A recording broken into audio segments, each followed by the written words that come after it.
یہ جو آتا ہے نا کہ انسان جب شریعت پر عمل کرتا ہے اس کی دنیا کی زندگی بھی خوشگوار ہو جاتی ہے. وہ اس لیے خوشگوار ہوتی ہے جب انسان کے دل میں اللہ کی عظمت بیٹھ جاتی ہے. جب انسان کے دل میں یہ بات بیٹھ جائے کہ اللہ سب سے بلند ہے, اللہ سب سے عظیم ہے, تو پھر دنیا اس کے سامنے ہیچ ہو جاتی ہے. اس کو دنیا کی بڑی بڑی چیزیں کچھ نظر ہی نہیں آتی.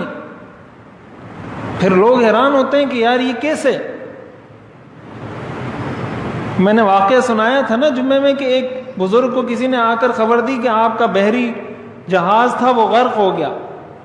تو انہوں نے تھوڑی دیر نیچے سر جھکایا اور کہا الحمدللہ.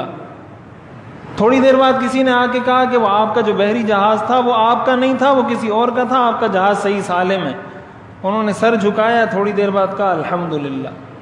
تو کسی نے کہا کہ تکلیف پر تو انا للہ پڑھا جاتا ہے, الحمدللہ تو نہیں پڑھا جاتا. آپ نے تو تکلیف پر بھی انا للہ پڑھا اور خوشی پر بھی. تو انہوں نے کہا جب آپ نے مجھے یہ خبر دی کہ آپ کا جہاز غرق ہو گیا ہے تو میں نے دل کی طرف متوجہ ہوا تو مجھے اتنی تکلیف بھی نہیں ہوئی تھی جتنی کوئی موم بتی جل رہی ہو اور وہ بجھ جائے, اس سے انسان کو جتنی تکلیف ہوتی ہے مجھے اس بحری جہاز کے غرق ہونے سے اتنا بھی غم نہیں ہوا تھا.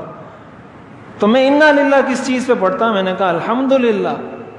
اور جب آپ نے مجھے بتایا کہ غرق نہیں ہوا تو مجھے اتنی خوشی بھی نہیں ہوئی جتنا دیا جلنے سے ہوتی ہے. تو میں نے کہا الحمدللہ. یہ چیزیں ان کے سامنے ہیچ ہو جاتی ہیں, ہوتی ہیں ان کے پاس, یہ معیار نہیں ہے.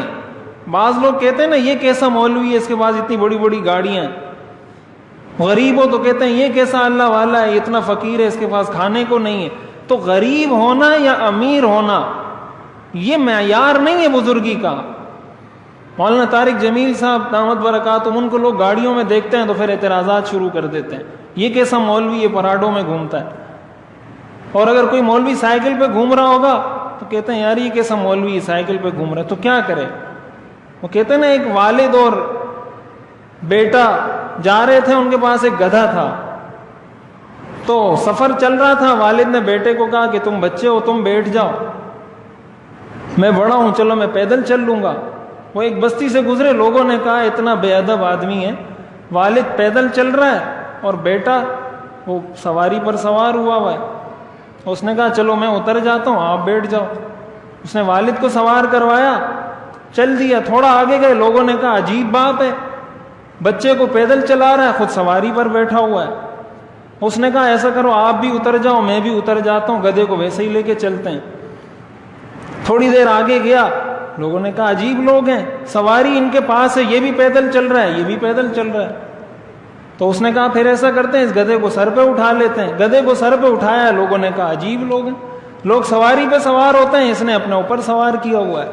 تو کدھر جائے وہ, یا گدھے پہ خود بیٹھے یا اپنے بچے کو بٹھائے یا اپنے سر پہ سوار کرے, کچھ تو کرے گا.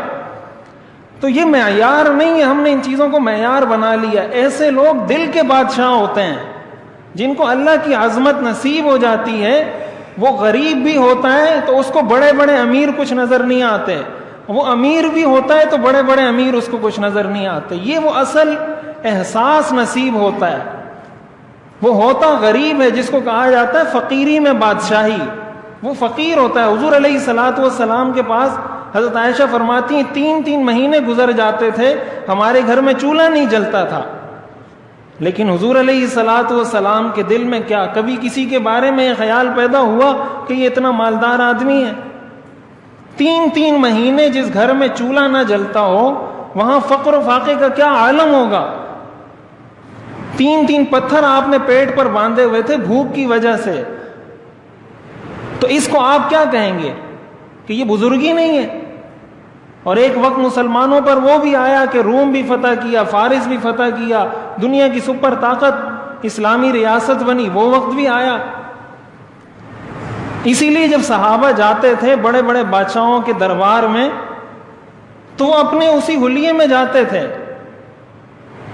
وہی تلوار لے کر اپنے اسی حلیے میں بغیر کسی خوف و خطرے کے جا کے بادشاہ کے تخت پر بیٹھ جاتے تھے. وہ کہتے تھے یہاں لوگ آتے ہیں پہلے رکوع کرتے ہیں اس کے بعد کھڑے ہو کے اجازت طلب کرتے ہیں, یہ عجیب لوگ ہیں, آئے ٹوٹی ہوئی تلوار ہاتھ میں ہے اور آ کے میرے ساتھ تخت پر بیٹھ گیا. اس نے کہا ہمارے پاس ایسا رسول آیا ہے جس نے ہمیں بندوں کی عبادت سے نکال کر بندوں کے رب کی عبادت پر لگایا ہے. ہم ابھی بندوں کی عبادت نہیں کرتے. تو یہ جو ہم صحابہ کے واقعات پڑھتے ہیں ان کو یہ سبحان ربی العظیم اور سبحان ربی الاعلیٰ کا یہ تصور نصیب ہو گیا تھا کہ اللہ عظیم بھی ہے، اللہ اعلیٰ بھی ہے، اس لیے وہ نہیں ڈرتے تھے کسی سے.